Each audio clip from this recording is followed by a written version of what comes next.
Welcome to Sage Women, the podcast for midlife ladies navigating perimenopause, menopause, and healthy aging.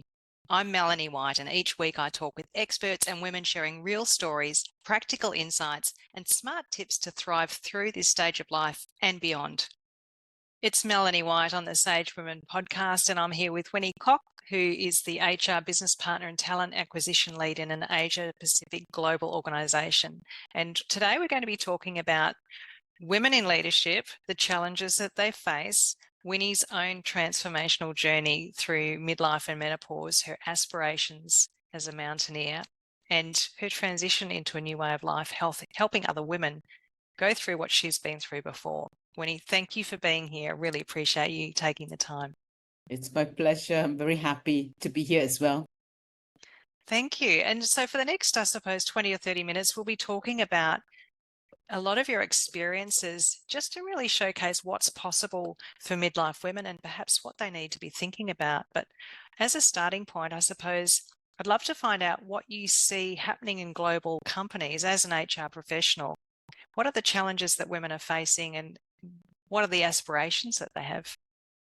I guess there's a few things. I think at the personal front, because I'm a single mom, so having a young child to kind of manage between how do you want to balance your career versus your personal life, it's actually quite challenging. But I guess also having very good family support, it's very fundamental for these things that I want to do. And on top of that, like you mentioned, I've into hiking, so I travel a lot for work and also for leisure. So you can imagine the amount of time that I have to spend between these two. It's quite, you need to plan it really well in order to be able to manage your own self versus the family obligations and work. And what sorts of things are you seeing happening in the leadership sector in organisations? What are the trends of things that women are facing as challenges around midlife? Yeah. So as I mentioned about how the personal front works, right? So a lot of people, especially in their 30s, of course, when you are young, fresh from school, it's easy to, go into a career like I want to learn as much as I can, and then I grow within the job. Then you go into a phase where you either had setting up families, or you have other obligation that you need to look after parents or any other things that happens. So sometimes the women will usually take a back seat in how they want to take their career forward, because their first priority is always the children, their family, direct family. So one of the things that we do a lot in our organization, as a big company, in terms of diversity and inclusions, how we balance out the equal opportunity for male and female as well, right? So we know that women tends to have that nurturing nature of wanting to look after family, and then how the husband is growing in the career, how do we balance out between the two of us and things like that. So I think one thing we run within the organization is really helping women to find time to balance this out in order to not compromise what's in it for themselves, not just for the family as part of a sacrifice, you call it, but I guess it's also about looking after yourself well before you can look after others. I think that is a lot of, we actually took a lot of time spending time on female leadership to help them grow and in the role, where giving them supports within the organization so that they can balance both work and personal life as well. It sounds like you're taking a health first kind of approach, helping women to really not just get career opportunities at work, but also to make enough time to look after their basic health needs and to go through some of the challenges that they're facing with support. Yes, that's right. So as you know, that if we don't look after ourselves well, especially physical and mental, both mental and physical, right? If you think about physical, especially midlife women, we tends to, because of hormonal change, the menopause and things like that comes to play. When we get higher in our positions, there's a lot more stress, as you can imagine, and also balancing up to the obligations within the work that is very demanding. But yet at the same time, you probably had a teenage children at home, and how do you still able to spend time with them at the same time, for myself, for example, because I'm in an Asia Pacific regional role, so I have to work through or the time zone. I don't have basically a 9 to 5 job.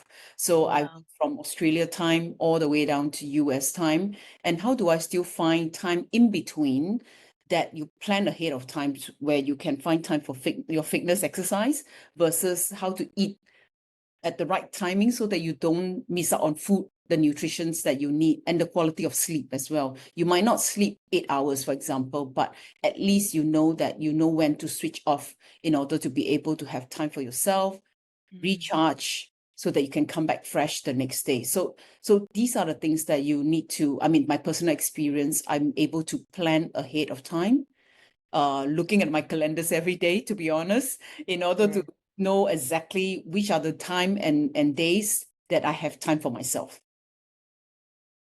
Wow. You sound very organized, and I hear that you're focusing on your well-being on a day-to-day basis too. Yeah. I mean, I would say I wasn't like that before. I was always being pulled in different direction for whoever demands my attention. So the self-care is pretty much absent, if I can say that. Yeah. But I get to start to realize it over the last few years, especially when, when I'm getting older, I get tired easily. When you are entering the pre and perimenopause phase, right? We all Yeah. know that it takes a lot on our body to be able to show up the same way. I'm basically a very high energy person, so to speak, because I climb mountains, I do a lot of gym exercise. So naturally, but my body doesn't want to cooperate with me in the last few years, if I were to say it that way. So I need to be able to find a different approach in order to still go into a phase where I still enjoy what I do, but I have to tweak it somehow because I have to admit that I'm getting older, but yet at the Yeah. same time, you don't want to compromise what you enjoy doing. So you constantly have to unlearn and relearn in order to adapt. I think that is something that I've learned along the way. And I think the last few years, I've attended this program that talks about humanity leadership. So in the last 4 months program with the mentor that works alongside with me, I was able to then realize, even though it's a no-brainer, but when someone asks me, when you have a problem, who do you look for? And I paused for a while. I couldn't answer because Wow. I'm the one who actually help other people solve problems. But when I have a problem myself, I don't know who Huh. to turn to because I try to solve my own problem. And I Mm. think I'm not unique. And I realize that a lot of women, especially, tends to do that. So, or rather even men sometimes, right? Because of the pride that how was being brought up, that we solved our own problem, we tends to figure that out ourselves. And we sometimes get entangled with our own issues and in our little bubble. So Yeah. how do we then seek help? Because a lot of time when I was coaching employees within the organization, they often think that if I reach out, ask that to say that I have a problem is a sign of weakness. We Mm. all know that being vulnerable and to be able to address this is a courage. So that is a strength, not a weakness. So you gain much more by seeking help if you are stuck in certain situation. That I think I've learned over the program, and that's why I decided that I need to spend more time with myself. And you shouldn't feel guilty, because if you feel guilty, then you'll go back to the old versions of yourself. And if you Yeah. don't know how to learn how to say no to a certain extent, you are not setting boundaries to protect yourself. So I think that's something I've learned over the last 4 or 5 years. And I see a big difference in myself. And to be honest, there are a lot of people around me say that too, that I can see, people who have known me for 10, 15 years, they will say they can see the change in me, of how I show up. Somebody Mm. who are a lot more confident, more up there where people would trust me a lot more because I can share a lot more in terms of how I balance self versus others. So I'm not guilty. If give you an example, like when I'm coaching Yeah. people now, when I talk about personal values, when I ask people to pick the top 3 values of themselves, family is always one of them. Mm. And I told I told many of my clients, I said, I don't pick family as the top 3. not because I don't see them as important. It's because if I don't look within myself, that I truly show up well, my family will become compromised. So to me, Yeah. they are equally important, but it's just that the top three personal value has to be linked to my own self-worth and self-love. Otherwise, this thing will never happen. Mm. It's so interesting. You must come across, and I know I do, you must come across a lot of women who are feeling guilty about putting themselves first, who are finding it hard to say no, to set boundaries around work, perhaps, to say no to their family sometimes to meet their own needs. Yes, definitely. If I use a work context, when I was first promoted into the Asia Pacific role, from a country role to an APAC role, you can imagine the transition is really large. I'm dealing with leaders from who has been with the company for a long, long time, and they are very senior in their position. And I was then promoted as a senior manager only. So you don't have the job title as the same as them, as Yeah. a vice president and so on and so forth.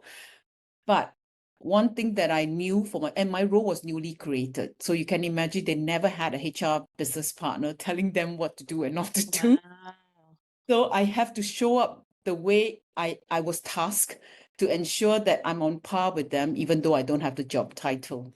So they will come to me at the beginning and initial phase. Nothing wrong with them behaving like this because they have been like this for years, right? So while your company is also restructuring, changing the whole hierarchy, and when they come to me, they will say, Winnie, I want to do this and this and that. And I said, no, you can't do that because, global wants it that way. And they will say, no, I want it that way, because that's how they show up all the time. Wow. But then if you know, if you really, if you're being, it's your responsibility to task to make sure that they really cooperate. You will need to find a way to understand them, Mm. to know why do they say no to me. And then from there, I approach it differently and then say, no, we can't do this. However, we can work around certain things to still take what you want.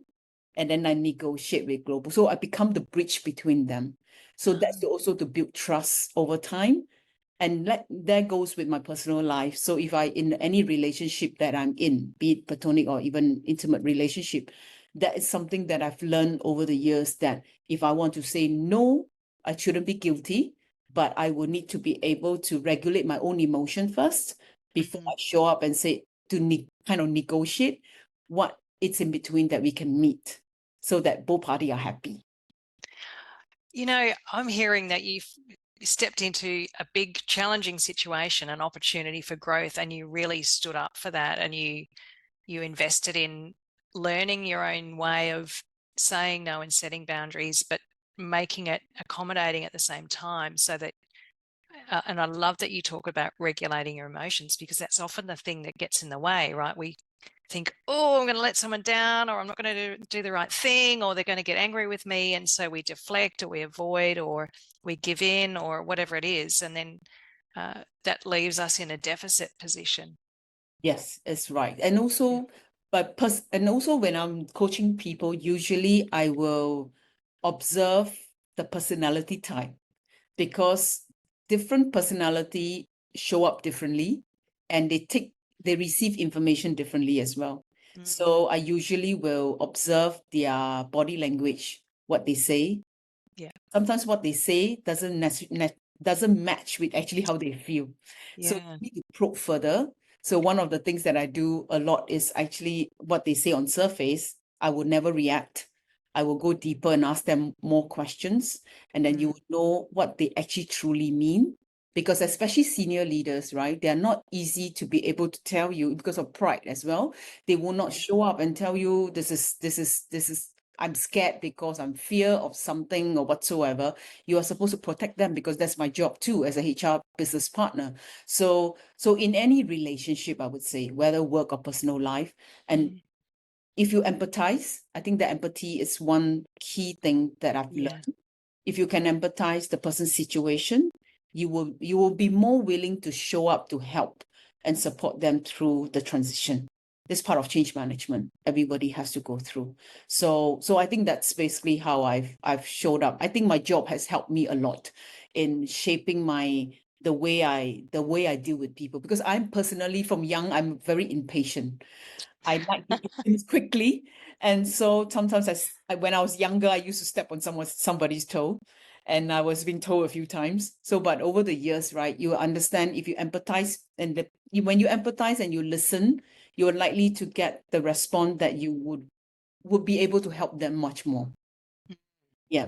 Yeah, that's really well said. And you said you're a mountain climber, and I'm speculating that that also has a lot to do with your capacity to step up into leadership and to become more confident and certain about yourself, and to be able to go through your own change management process. Yeah.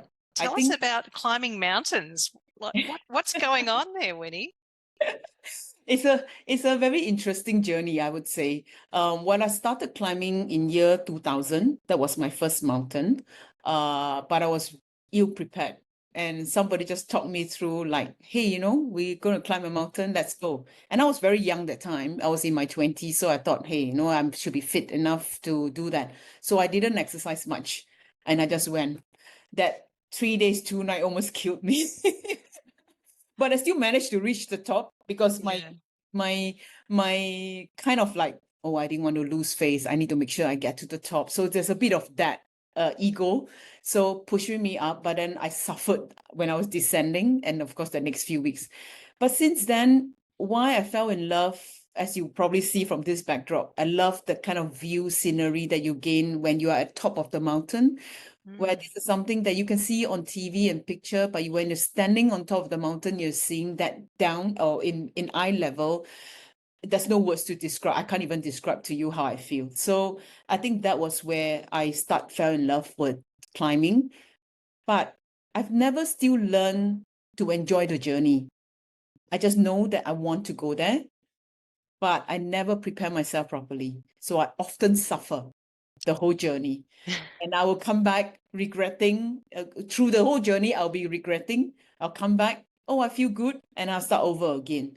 But then I realized, during the COVID time, I put on so much weight, as I mentioned. As I grow older, the body starts to change. I don't know what's happening. I still do the same thing as I was before, but I keep putting on weight. Then I told myself, then it's affecting my exercise, affecting my climbing, affecting my energy level and my focus span. That's why I decided that I need to do something differently. And in COVID, and we all new to COVID, we don't know what's going to happen to us. And I was newly promoted to the APAC role. At the same time, I decided to go on my weight loss journey. Everything comes at the same time. Wow. So I kind of put it like a mission, like how I put it into my calendar, making sure I plan everything. And because I enjoy cooking, so I start to Google and research of how should I eat healthily. So I watch a lot of podcasts, reports. I sounded a bit like a doctor now. So I start reading a lot of clinical papers, watch podcasts from weight loss doctors, nutritionists, dietitian, from different countries. So I compare notes. Even though it's self-taught, I have to make sure that whatever people telling me are the real stuff, the science-based stuff. So I can have sustainable weight loss. So then it links to my exercise. And when I now start to train more, I felt that I enjoy my mountain climbing a lot better. I start to appreciate my energy level, the surrounding around me, and it's no longer just about submitting. It's about the journey now. And then it builds confidence with my body and my mind.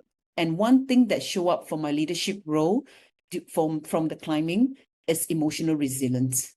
There are days that you feel like giving up. I can quote you an example. When I did Everest Base Camp, I have to hike for 12 days. So imagine with a backpack of 5 to 10 kilogram, you have to walk an average of 5-6 hours every day for 12 days. And the summit days will be very long. It could be 9 hours, for example, and it's very cold. You don't sleep properly. At high altitude, the oxygen level is very low. So you have to battle with a lot of things around you. But if you are not giving up, right? And that's where your main long-term goal is, to reach the summit, come down safely. And when you have that mission in mind, you tend to start to think differently. So endurance starts to build and you are able to push it on. There are people who I talk to who have never climbed mountain. They'll go like, how would you want to do things like this? It's such a torture. But when you start to appreciate it, you build resilience over time. And there's a lot of team work in mountaineering because all are like-minded people, all going through the same thing. Even though we are strangers from different country, we support each other to ensure that we encourage each other up the mountain. So these are the things that we don't get to see on a day-to-day. So when you are able to do that and you come down safely and successfully, you appreciate life a little differently. Then when I come back to my day job and my life, you tends to be a little bit more at peace, calmer, and you deal with chaos a little bit different, if that makes sense. So that's where I look at mountaineering. In the past, it's just about submitting and the view. Now I start to appreciate the journey and the people that I meet, the things that I learn along the way. So now my mission is to my long-term vision is to challenge the elevation. With the age I'm in, I have to do a lot more training in order for my body to be ready to climb higher mountain. That's incredible, Winnie. That's so incredible, so inspiring. And you said something there that I thought was interesting. You talked about it, you changed the way you're thinking. You mentioned going from that it's all about the summit to enjoying the journey. What do you think changed in your thinking, and what was perhaps a pivotal moment or a pivotal time where your thinking changed? Yeah. So I think a lot of time is because when you're in a mountain, you don't have your mobile phone. Yeah. You don't have a lot of distraction. Have only you and the mountain. So, and when you finish climbing for the day, because we start the day very early, like 6:30, and then we finish by about, if we hike fast enough, we will be down by the other next point at about 2 p.m., 3 p.m. the max. And you have the whole night to yourself. So, and of course, mingle whoever is there in the tent area or whatsoever. You only focus on things that you truly enjoy and believed in. And you start to listen more because you don't have distraction. So when that comes in, it gives you a sense of peace when you are focusing on self. Yeah. Yeah, I see then when you are at home, right? If you don't consciously make time the same as how you would do in the mountain, you will be pulled in different direction. So having to be able to appreciate what you have and understand why is it important for self, and it actually clear up your mind. When that happens, when you come back home, back to your usual self, with your way of lifestyle, you tends to you yearn to have that little time to space, pockets of space for yourself. So when that happens, it becomes it's a conscious effort at the beginning. Then slowly it becomes a new habit that I must have that self time. So I mentioned about my days of work, right? In the past, when I was in a corporate job, I can work as early as 8 a.m. in the morning because of Australia, as late as 8 to 10 p.m. at night because of US. So the day looks very, very long, but in between you have pockets of time. So how do you plan it like you plan your work? That you have block it in your calendar. When do you exercise? When do you eat your meals? So you still have that balance time for yourself. So when I do that more, it becomes a norm. And I find that if I can do the reflection, the self-reflection, when you're in a mountain, when you look at nothing else, right, you do a lot of self-reflection. So that is the reason why I start to appreciate that's alone time. I'm hearing an element of spirituality or mindfulness there, as well as that really tactical organization and that commitment to yourself of, I must make time for these pockets of time so that I can be at peace. That's and right. there's this, and then the physical act of mountaineering is the resilience building part where you're pushing and challenging yourself in different ways and with teams. There's a lot actually wrapped up in that journey. Yes. And one important factor when you're climbing mountain, you only focus on your breathing. because imagine if you walk for 6 hours, you need to be able to not just have the physical body. So a lot of people would think that if I'm fit enough, I can climb a mountain. It doesn't work like this. So it's Wow. all in your mind, because if you rush, for example, you compete, someone walks faster than you and you want to compete, right? You walk faster, you forgot about altitude sickness. It can slow you down. But if you were to just me, I don't care. It's not a competition. So long I reach the summit by the designated time, it's just me. You're competing with yourself, nothing else. So you actually focus on breathing a lot as part of mindfulness. So because you want your energy level to be consistent in order to be able to go to the next destination that you are arriving. So if you were to use the same example on things that you do on a daily basis, if you want to reach the next destination, if you focus on self, where you want to head, how you want to head towards to, and what tools and resources you need to head there, and you are likely to reach there because your mind is very clear.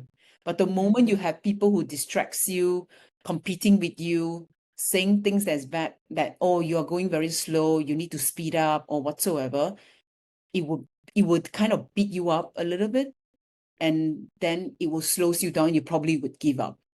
I've seen people who gave up very easily in the mountain because you get drained so quickly, you can't breathe properly, and so people tend to give up. But if you know, with the right group of people who supported you at the same time, you will see yourself keep pushing on. That's what I talk about endurance and the resilience that builds over time.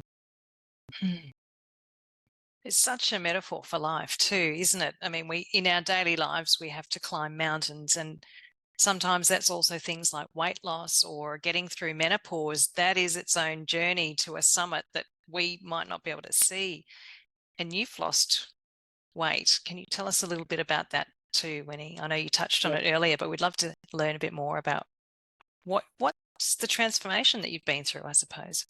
It was funny that I think it happens to a lot of women. We tend to take this weight loss as a topic of lifelong learning. Yeah. So when I was younger, I always lose weight, gain weight again, lose weight, gain weight. And I've tried any kinds of weight loss you can, even the illegal one, if I can say. Anything that will make me lose weight, I will try. Yeah. But then this time round was a little different. Like I said, COVID time, there's no one else, and gym was closed. I can't do anything. It's just me and myself again. So what do I do in order to make sure that I was at my prime? I've never been so big before. I was weighing 82 kilogram at my prime, and I was wearing a size 16 in my I've never done that in my life. So I kind of scared myself and said, look, I can't go on like this, right? I need to do something about it. So that's how I started the journey of learning, go Googling, reading up a lot of papers and health related matters. And I experimented on myself. And when I start to lose weight, I start to appreciate what the science tells you about knowing how your body reacts to different things. So it's not just about someone tells you, oh, this will help you lose weight, or this is a good food that you should try, because everyone's lifestyle is different. Everyone's reacting to food and exercise is also different. So you need to find the right way for yourself. So likewise for me, I decided that this experiment a few things and start to lose weight. So in 18 months, I've lost 24 kilogram. And Wow. and not just that, I get actually a Chinese physician. It was funny that I actually went to a Chinese physician for acupuncture for my shoulder, because I do a lot of weight training. And the doctors were asking me, so how did you get this injury? So I said, oh, because I go to the gym, I do Muay Thai. So that's why I overuse my shoulder. And I told him that I lost 24 kilogram. He said to me in his own words, he says, if you didn't tell me that you lost 20 plus kilogram, I will not know. I can't tell, because there's a glow in your face and you Yeah. look like, you know how people lose so much weight in a short span of time, right? You tend to have wrinkles and a dry skin, and your hair starts to look very pale. So she said, if you didn't tell me, I wouldn't think you did lost so much weight. So I guess I've done the right thing. So I think what happened then, I was able to keep the weight off for the last 5 years. But of course, the recent time, because of my perimenopause, last year I started to gain some weight. And whatever I used to know doesn't seem to work this time. So I was a bit of an anxious mode and I was freaking out, to be honest. I don't want to gain weight again. So I really want to lose back to my usual self. So I decided to see a dietitian and to see a gynecologist who specialize in menopause, so that I can then relearn about my body. And then that's where the weight came off. And surprisingly, I talked to so many people around me who's about my age, who's going through perimenopause. No one talks about it, surprisingly. And I said, why do people need to suffer? We know menopause is part of our life. We can't escape that, but we don't need to suffer. So once I approached the experts in this field, in 3 weeks, I lost 3 kilograms. So that, and then I was able to keep it off until today. So I think that is, and it affects my sleep and my exercise. So with that weight loss and eating, readjust the food and my exercise, my energy came back. And I was able to do much more things. And especially now in my new business, then, I can have the energy to be able to do much more things. That's such an incredible story, Winnie. And through this whole episode so far, I'm hearing persistence, grit, resilience, an inner strength, and also a real zest. You talked about your skin glowing, and I see that in you. You have that calm energy, that glow of, I'm looking after myself, and you can see that you are, because it's showing up. It's coming from the inside. Thank you. So I think one thing I also wanted to mention, whoever's listening, right? During the 18 months of weight loss, and also my mountain climbing, it doesn't go smooth sailing. Yes, I have the perseverance, I have the resilience, but there's a lot of setbacks as well, right? So I think that we cannot ignore, because otherwise people will always think, and I get that a lot of compliments that way. People will think that, oh, we need this, you can do it, how disciplined you are, I won't be able to do it. I said that's not true. And to be honest, I have gone through 2 surgery in the 3 years, the last 3 years. I have an ankle surgery, that my ligament torn, and I take 1 full year to recuperate. I have to go for physio, for my rehab, and I was still thinking of climbing. So you can imagine that that itself takes a toll on me in my exercise and my training. But I need to find ways of how do I slowly build my muscle mass and my energy back. So I work very closely with my physiotherapist on what are the exercises I can start doing while I still, recovering from my ankle surgery. And my climb in 2023, when I was supposed to climb Kilimanjaro, I had a slip disc, and I refused to cancel my climb, because that's my second attempt. I told my orthopedic specialist, I think he freaked out when I said I refuse to cancel and I'm due to climb in 2 months. What can you do before the surgery that I can still climb the mountain? He probably think I'm mad, but I and what he has done is, okay, what I can do is I will have to do. So he actually inject me we call it ITB, which is our our side of our thigh. Iliotibial band. Yes. Yeah. 26 jab. Wow. For Oh. low dose of steroids, in order to make sure my legs hold together to protect my lower back, so that I can climb the entire mountain, which is 8 days. So, and during the summit day, which is at night at about 11:30 p.m., I start my ascent, and I'm supposed to arrive there before sunrise. I'm glad I still did. But during halfway through the journey, it was a 7 hours up the inclination. And halfway through, my lower back, my leg gave way. They decided to stop working. But I had my painkiller with me. So I told my guide. So he was pulling me when I was going up, and we take the painkiller. Well, it lets the medication kick in. I was able to finish the entire climb. And I came back successfully because I can't climb the second time. The first time because I couldn't make up to it because I got high altitude sickness and descend. I have to abort my summit. I can't do this again the second time because it's too expensive to climb Kilimanjaro. So the whole trip cost me about $14,000 in for the 2 trips.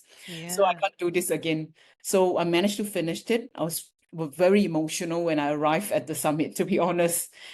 And I came back straight after the climb in early January. I had my slip disc surgery. And yet at the same time, it doesn't compromise my weight loss, right? I have to maintain it in order to make sure that I recover from it and so on and so forth. So that is the challenges I still face in between those time. And on top of that, my work that I have to deal with.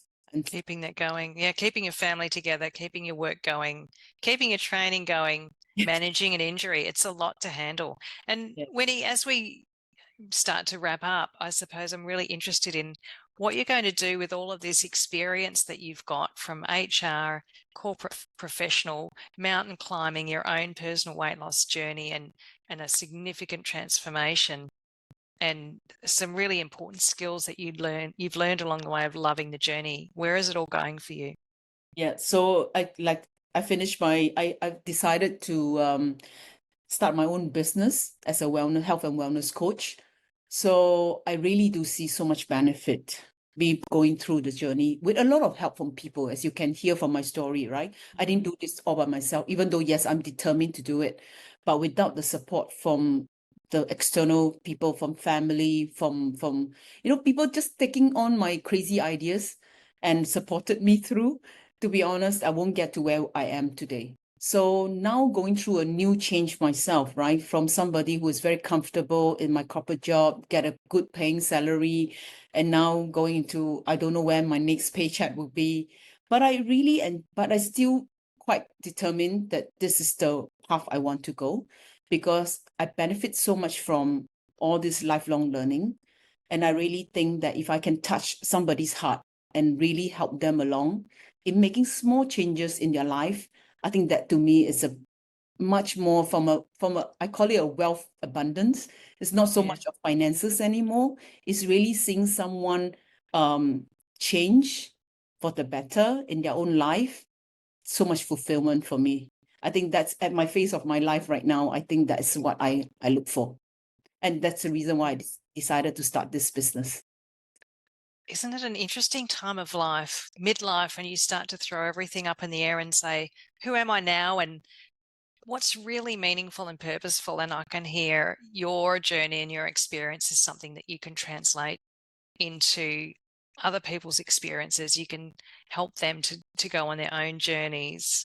And I love the way you talk about small changes, because we know that those little things can have a huge impact. Yes. So if I take mountaineering as an example now, for me, my vision statement for myself is to become a mountaineer that I can climb an 8,000 mountain. That's 8,000 meters mountain. So I never would dream that I would do that. And yes, it will still be a dream at the moment, but I'm slowly training myself to increase the elevation. So, and by September, I'm climbing 6,400. If I'm successful, then I will be climbing a 7,000 next year. So it's just about progressing, and then tweak your training accordingly. Because based on the training I am going through right now, my performance coach has given me a lot of positive feedback that my body is responding very well with the training. So I should be, hopefully, fingers crossed, that I will be able to climb my 6,004. Then from there, I will have built the confidence to be able to challenge the 7,000. So that is progression, but it will not come overnight. It will take 3 years or 4 years to come. But I'm not in a hurry. But I have a hurry, of course, from an age perspective, but I'm not in a hurry in the terms that you have to do it next year. So if you are realistic enough, you will be able to know what steps you take slowly, step by step, to get to where you want to be. And isn't the lesson about being realistic? Definitely. Because it's not about getting to the summit, it's about loving the journey. Yes, that's right. I think that's also come to realization that when I go through my mountaineering journey, I realized that that's the way to go. Because if you don't enjoy your journey, anything that you do, you get frustrated because you seems to think you're too far away from what you want to achieve. So even at my career as well, I never thought that I will be in a regional role, for example. When the opportunity came out, I was hesitant as well. Like, why did you choose me? I never had a regional experience. And my bosses has been telling me that it's because over the years they observe how I'm willing to take on new things and willing to learn as it goes without expecting anything out of it, right? And because they see that in me, that's why they know if they give me another new things, they know that I will push myself through. And I wasn't a HR person before my entire life. So I was halfway through my role and I was made redundant in one of the organization. And somebody just spotted me and said, why don't you join me in HR? I said, but why do you want me? Because I don't have HR experience. And he says, look, you have so much transferable skill that they have observed that it's something that I can't teach you from a behavior point of view. But I can teach you HR because it's a technical knowledge. So I can put you to school and then you do it. So I actually did my HR management degree course. I only got my degree in HR management at the age of 41. Amazing. And I just got promoted as a HR manager at that time. So I was doing both and traveling between Singapore and Indonesia the full year. Every 2 weeks, I'm in a different country. And I'm studying and my new job at the same time. So if I put my mind in it, I believe in it, I will keep going, no matter how hard it is. And of course, with the support of my family. I mean, they're used to my craziness. And you're role modeling for them. I guess that's why they know that I can do it. So Yeah. they want to help me in any ways to give me more peace at home so that I can keep pushing what I believed in, just like the business I'm in now. My parents, of course, they freaked out. Like I stopped Yeah. getting an income regularly, but they're very supportive. My son as well. So I think all my close friends around me was really trying to help me to, network and like, get my exposure so that I get more business leads and so on. So all these are the helps that I get when they believed in me. And that starts with believing in yourself. I just love this conversation, Winnie. Thank you so much for being on the podcast today. I'm going to share your details in our show notes so that if anyone wants to get in touch with you to talk about coaching or to understand more about any of the work that you've done, which is absolutely amazing, I'm going to share those details if that's okay. Thank you, Melanie. Thanks for letting me share my story in this podcast. So inspiring. I love it. And I'm sure everyone else will too. Thanks very much, Winnie. Thank you very much.